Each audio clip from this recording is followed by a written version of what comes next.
Hi hello. അപ്പോൾ ഇന്നേ മക്കൾക്ക് ചെറിയൊരു സർപ്രൈസൊക്കെ ആയിട്ട് വന്നിട്ടുള്ള കേട്ടോ. വേറെ ഒന്നുമല്ല, അന്ന് മസ്കാബൺ ഉണ്ടാക്കിയപ്പോഴേ മക്കൾ തന്നെ കൊണ്ടുവന്ന കുറച്ച് മിൽക്ക് മെയ്ഡ് ബാക്കിയുണ്ടായിരുന്നേ. അപ്പോൾ അത് വെച്ചിട്ട് കുറച്ച് ഒരു ചെറിയൊരു സ്വീറ്റ് ഉണ്ടാക്കാമെന്ന് വെച്ചിട്ടാണ്. എന്നാലും നമുക്ക് നോക്കാം. വേറെ ഒന്നല്ല കേട്ടോ, കസ്റ്റാർഡ് മിൽക്ക് ഉണ്ടാക്കിയിട്ട് നമ്മുടെ ബൂസ്റ്റും ഉണ്ട് ബ്രെഡും ഉണ്ട്.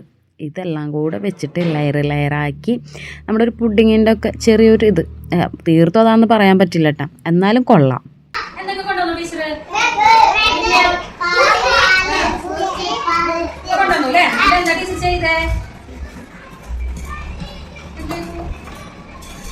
എവിടെ വെച്ചത് ടീച്ചറ്? അത് വെച്ചോ? ഞാനല്ലോ അതൊക്കെ വേണം. വേണോ? വേണോ? നല്ല കുട്ടികളാക്കി നല്ല ടീച്ചർ തരുള്ളൂ. നല്ല കുട്ടികളായിട്ടിരിക്കോ? എന്നാ ടീച്ചർ തരാം. അപ്പോൾ സംഭവം മക്കൾക്കൊക്കെ നല്ല ഇഷ്ടമായിട്ടാ. നമ്മൾ നോർമലി കഴിക്കുന്നതിലും ഒരു വ്യത്യസ്തമായിട്ടുള്ളൊരു രുചിയൊക്കെ ആകുമ്പോൾ മക്കൾക്ക് ഭയങ്കര ഇഷ്ടം. പിന്നെ ബൂസ്റ്റൊക്കെ ആണല്ലോ, അപ്പോൾ പിന്നെ പറയേ വേണ്ട.